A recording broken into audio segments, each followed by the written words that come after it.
Selamat berjumpa kembali Bapak Ibu, Saudari-saudara umat beriman terkasih dalam Tuhan. Salam sehat berlimpah berkat. Hari Kamis tanggal 22 Mei 2025. Saya mengajak kita sekalian merenungkan kutipan Injil Yohanes bab 15 ayat 9 sampai 11. Kita mendengarkan sabda Tuhan. Dalam nama Bapa dan Putra dan Roh Kudus. Amin.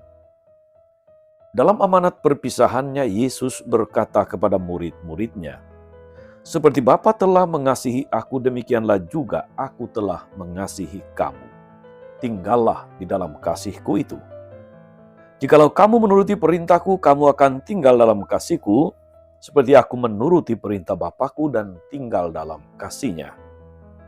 Semuanya ini kukatakan kepadamu supaya sukacitaku ada dalam kamu, dan sukacitamu menjadi penuh." Demikianlah sabda Tuhan. Bapak Ibu Saudari-saudara umat beriman terkasih dalam Tuhan.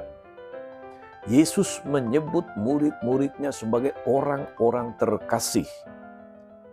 Terutama kalau mereka tinggal dalam kasih-Nya, sama seperti Ia tinggal di dalam kasih Bapa. Apa artinya tinggal dalam kasih Bapa, tinggal dalam kasih Yesus? Haruskah kita memutuskan rantai kehidupan sosial? Haruskah kita meninggalkan semua kemudahan hidup yang ditawarkan oleh dunia? Saudari-saudara, Henry J. Nouwen, seorang mistikus, dia menulis apa artinya hidup sebagai orang-orang yang dikasihi Tuhan. Dia katakan begini, tidak ada yang salah dengan makanan enak, pakaian yang mewah, teman yang akrab, dan sebagainya. Tak ada yang salah dengan menonton konser musik, pergi ke teater atau ke bioskop, melihat pameran, dan sebagainya. Semua itu ditawarkan dunia untuk dinikmati. Tetapi seseorang justru akan lebih menikmatinya kalau ia tidak terikat pada semua itu. Secara spiritual, manusia bukanlah bagian dari dunia. Semua orang mencari lebih dari sekedar mempertahankan hidup. Hidup sebagai orang yang dikasihi Allah ialah berada di tengah semuanya ini dan memberi kesempatan kepada orang untuk sejenak menangkap kelebatan hidup sejati. Henry Nouwen menulisnya di dalam buku Life of the Beloved.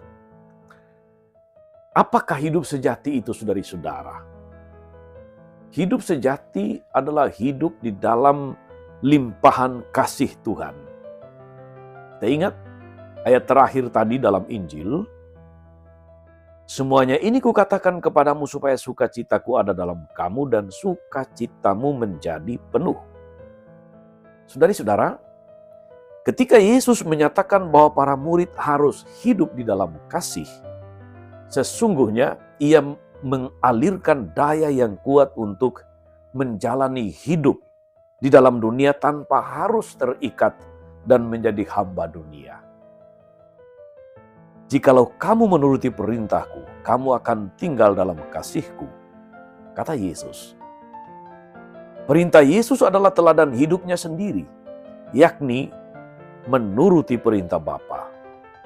Menuruti perintah Bapa itu mengandung konsekuensi yang berat. Maka orang hanya bisa menjalankannya dengan sukarela dan berdasarkan pilihan bebas.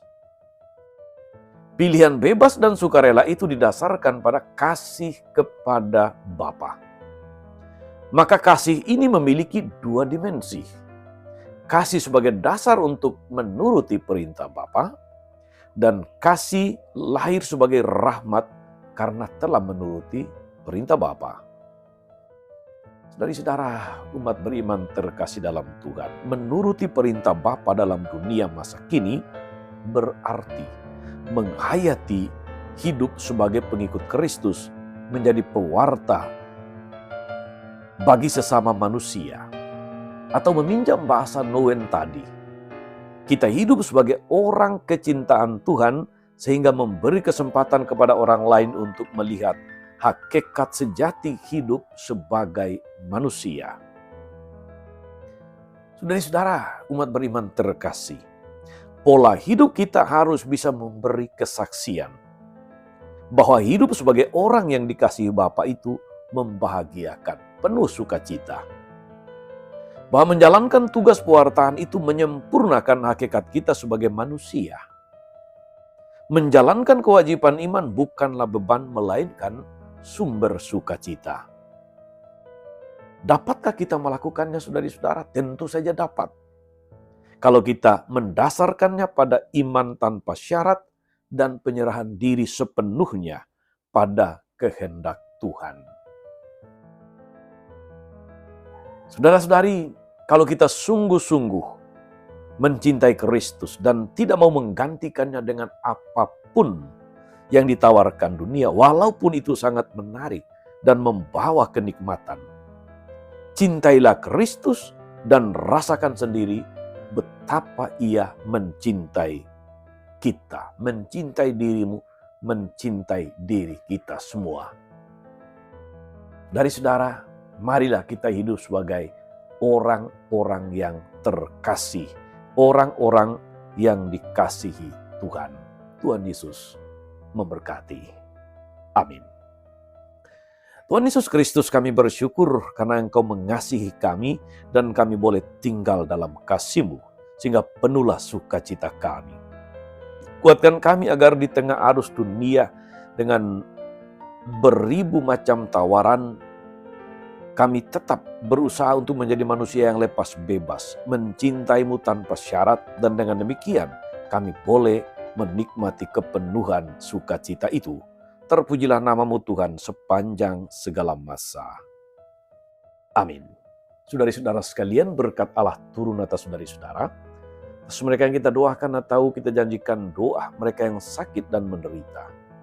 Segala rencana, karya dan pelayanan hari ini, Bapa, Putra, dan Roh Kudus. Amin. Tetap sehat, teruslah menjadi berkat. Jangan lupa like, subscribe, nyalakan lonceng notifikasinya. Salam 52, Tuhan memberkati.